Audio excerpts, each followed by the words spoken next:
Allahku, namamu hendak kupuji. Engkau amat agung, berdandan sinar kebesaran.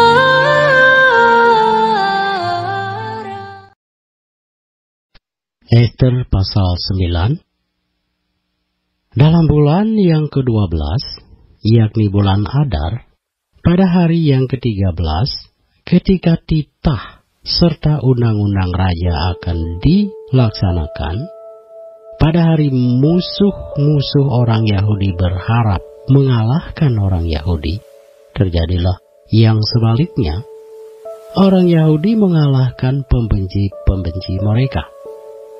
Maka berkumpullah orang Yahudi di dalam kota-kotanya di seluruh daerah Raja Ahasuerus untuk membunuh orang-orang yang berikhtiar mencelakakan mereka, dan tiada seorang pun tahan menghadapi mereka, karena ketakutan kepada orang Yahudi telah menimpa segala bangsa itu. Dan semua pembesar daerah dan wakil pemerintahan dan bupati serta pejabat kerajaan menyokong orang Yahudi, karena ketakutan kepada Mordekai telah menimpa mereka. Sebab Mordekai besar kekuasaannya di dalam istana raja, dan tersiarlah berita tentang dia ke segenap daerah, karena Mordekai itu bertambah-tambah besar kekuasaannya.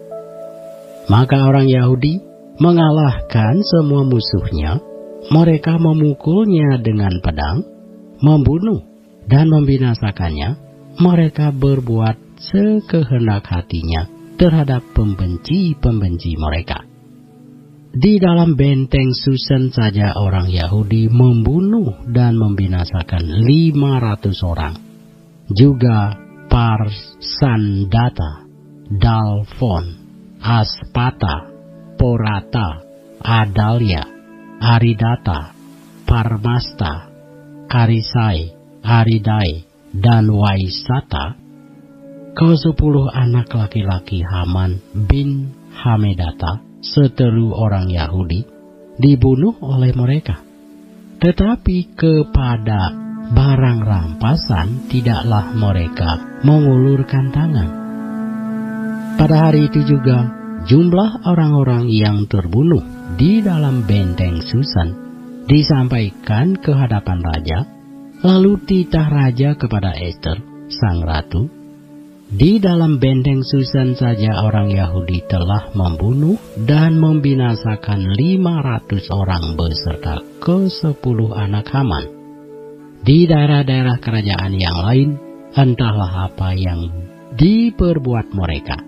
Dan apakah permintaanmu sekarang? Niscaya akan dikabulkan. Dan apakah keinginanmu lagi? Niscaya dipenuhi. Lalu jawab Ester, jikalau baik pada pemandangan raja, diizinkanlah kiranya kepada orang Yahudi yang di Susan untuk berbuat besok pun sesuai dengan undang-undang untuk hari ini.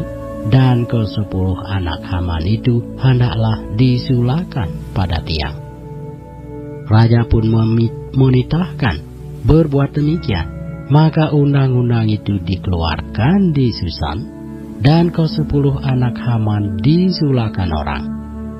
Jadi berkumpullah orang Yahudi yang di Susan pada hari yang ke-14 bulan Adar juga, dan dibunuhnyalah di Susan 300 orang.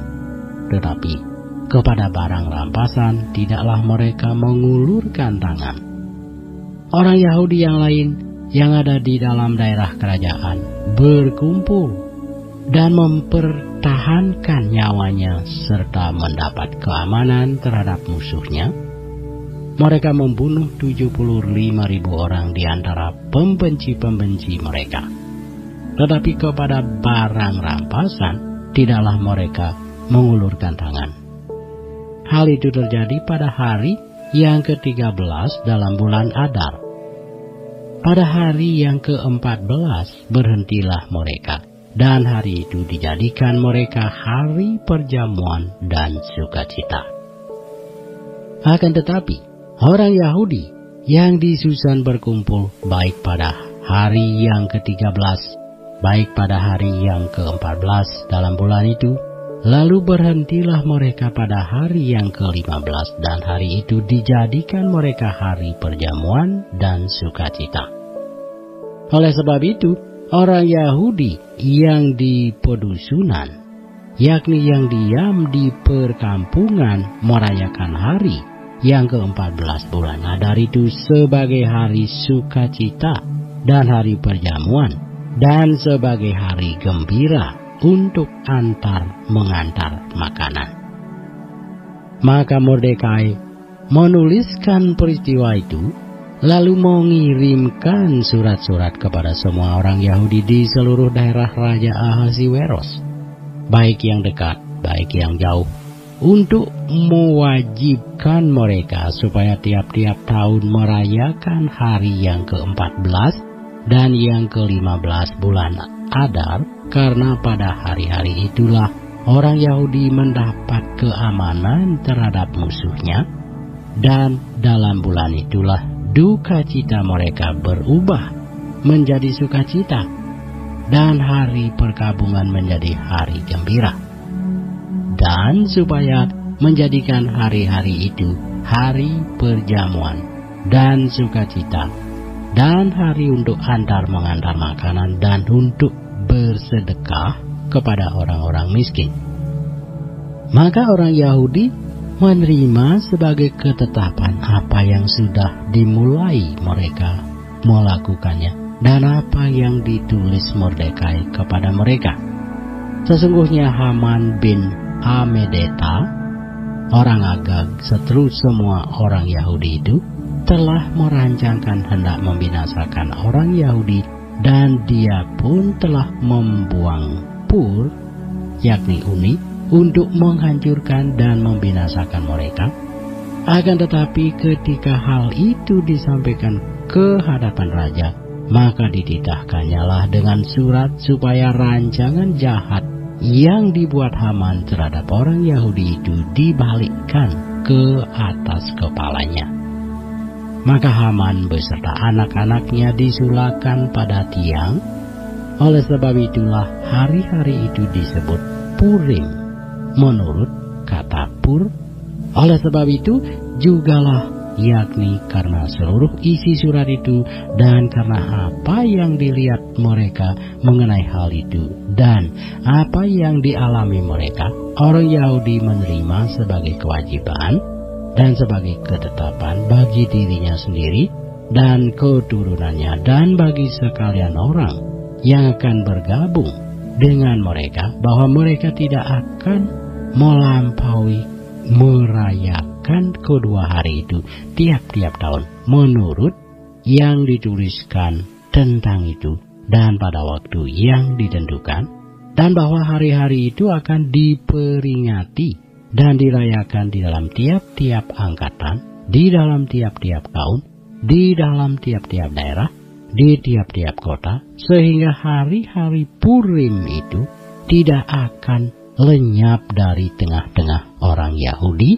dan peringatannya tidak akan berakhir dari antara keturunan mereka. Lalu Ester, sang ratu, anak Abihail, menulis surat bersama-sama dengan Mordekai, orang Yahudi itu. Surat yang kedua tentang hari raya Purim ini dituliskannya dengan segala ketegasan untuk menguatkannya. Lalu dikirimkanlah surat-surat kepada semua orang Yahudi di dalam ke-127 daerah kerajaan Ahasiweros dengan kata-kata salam dan setia, supaya hari-hari Purim itu dirayakan pada waktu yang ditentukan, seperti yang diwajibkan kepada mereka oleh Mordekai, orang Yahudi itu, dan oleh Ester, sang ratu, dan seperti yang diwajibkan mereka kepada dirinya sendiri serta keturunan mereka. mengenai hal berpuasa dan meratap-ratap. Demikianlah perintah Ester menetapkan perihal Purim itu. Kemudian dituliskan di dalam kitab.